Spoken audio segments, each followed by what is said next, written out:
I'd like to ask you, Dr. Zakir, if you could explain what are the etiquettes of supplicating towards Allah subhanahu wa ta'ala? The person should remember that he should only ask from Allah and no one else.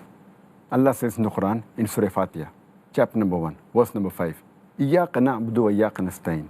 There alone we worship, there alone we ask for help. You should ask only from Allah subhanahu wa ta'ala. Allah says in Surah Ghafir, chapter number 40, verse number 60, you ask me and I will answer your prayer. You can ask from Allah subhanahu wa ta'ala anything. Even if it be a small thing or a big thing, no problem. You can ask Allah subhanahu wa ta'ala anything.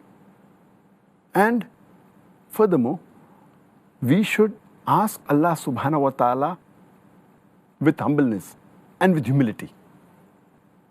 That's point number 3.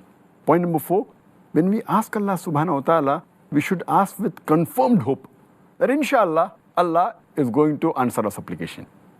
Number 5, we should ask Allah subhanahu wa ta'ala with fear. We should ask with taqwa, fear of Allah subhanahu wa ta'ala.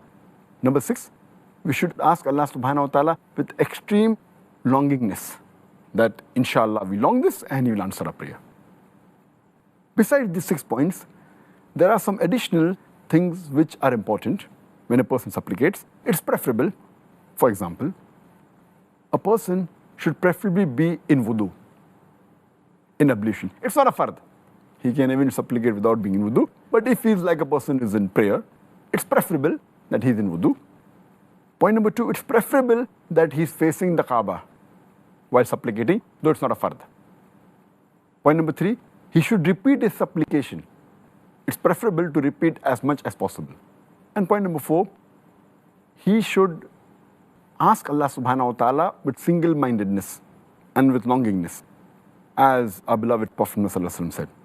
It's mentioned in a Sahih Hadith of Tirmidhi, Hadith number 3479, that the beloved Prophet Muhammad said that a person should ask Allah subhanahu wa ta'ala with single-mindedness.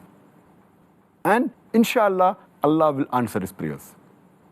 And Allah subhanahu wa ta'ala does not like a person who asks with his heart when it is toying with trifle things.